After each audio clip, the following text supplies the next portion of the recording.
అర్థమైందా? అర్థమవుతుందా?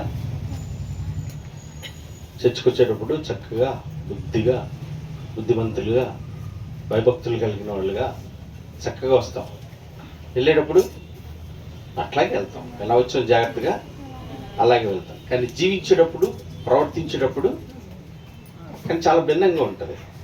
కానీ మన జీవితంలో ఏంటో తెలుసా? ప్రార్థన చేస్తాం. మనం ప్రార్థన చేసినప్పుడు ఎలా ప్రార్థన చేస్తామంటే, ప్రభా నేను అలా ఉండాలి, ప్రభా నేను ఎలా ఉండాలి, ప్రభా ఎలా ఉండాలి, అలా ఉండాలి అంటాం. వాక్యం వినేటప్పుడు ఏం చేస్తామంటే, మనం ఇట్లాగే ఉండాలి, మనం ఈ రోజు నుంచి మనం సుబుద్ధి కలిగిన భార్య వలె ఉండాలి, భర్త ఇలాగే ఉండాలంటాం. లేకంగానే ఏదో ఒక మాట అక్కడి నుంచే మొదలైపోద్ది. కానీ మనం గ్రహించనంత మేధావులుగా కొట్టుకుంటూ వెళ్ళిపోయి మళ్ళీ ఎప్పుడు గుర్తొచ్చి తెలుసా? దేవుని సన్నిధికి వచ్చి చెప్పారు కదా మనం ఎట్లా ఉన్నాం, అట్లాంటి అనుభవాలు కలుగుతున్నాయా?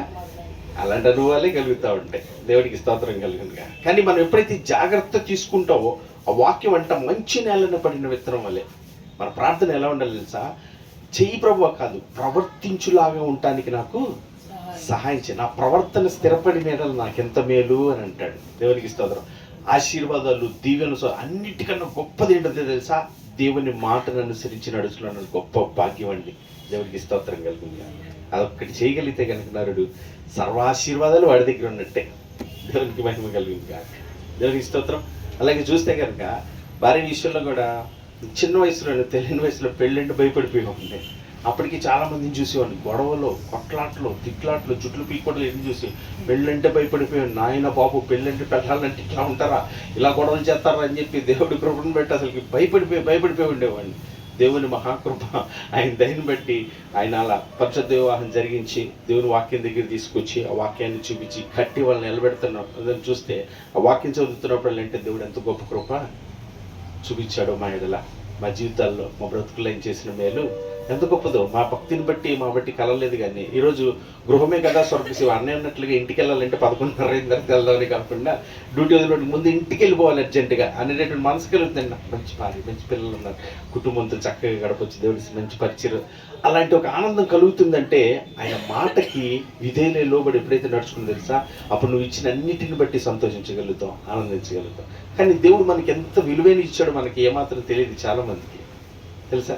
మనకున్న సమస్తము ఆయన ఇచ్చిన పిల్లలే కానివ్వండి, భర్తే కానివ్వండి, రక్షణే కానీ ఇచ్చిన వాటికి కృతజ్ఞతగా ఉండరు. ఇచ్చిన ఎంత విలువైన కూడా కొంతమందికి తెలియదండి. భలే ఉంటుంది. ఒక్కొక్కసారి ఆలోచన చేస్తాను, మాకు ఎంత విలువైన ఇచ్చావో, ఎంత గొప్ప ఇచ్చావో అని దాన్ని మర్చిపోయి లేని వాటి కోసం అన్నిటి కొరకు ప్రయాసపడతా, పాగులాడతా, ప్రార్థన చేస్తా పోతా ఉంటాం.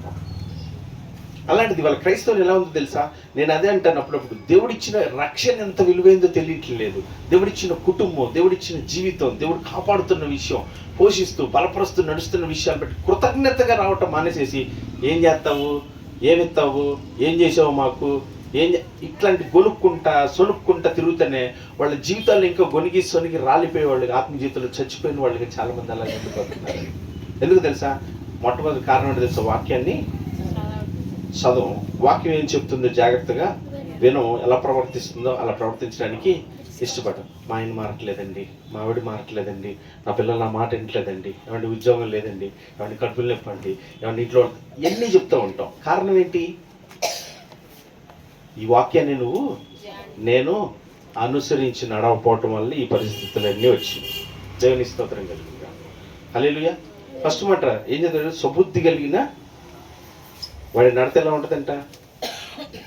ఆ మాట చదువు ఒకసారి.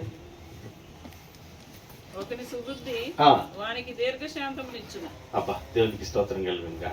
ఆ తర్వాత తప్పులు క్షమించుట అట్టివానికి ఘనతనిచ్చును. ఎవరికంట? అట్టివానికంట. దేవునికి మహిమ కలిగి ఎట్టివానికంట?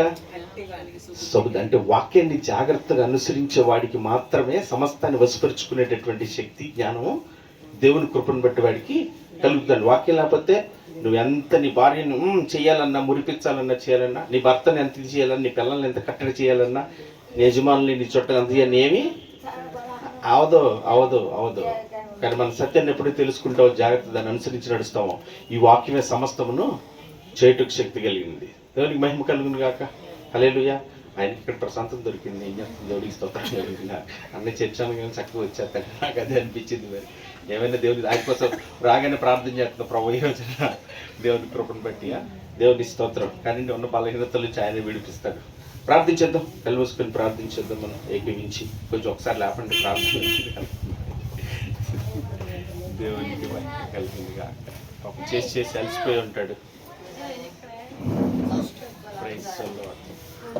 కంగారు పెట్టుకోండి అక్క, నిదానంగా. మనందరం ఏకీవిద్దాం, ప్రార్థించేద్దాం. ఏకీవించి ప్రార్థించేద్దాం. కళ్ళు మూసుకొని చెప్పబడిన మాటను బట్టి సబుద్ధి కలిగిన తండ్రి, అయ్యా నీకు వందనాలు, అయ్యా నీకు స్తోత్రం, అయ్యా నీకు స్తుతులు.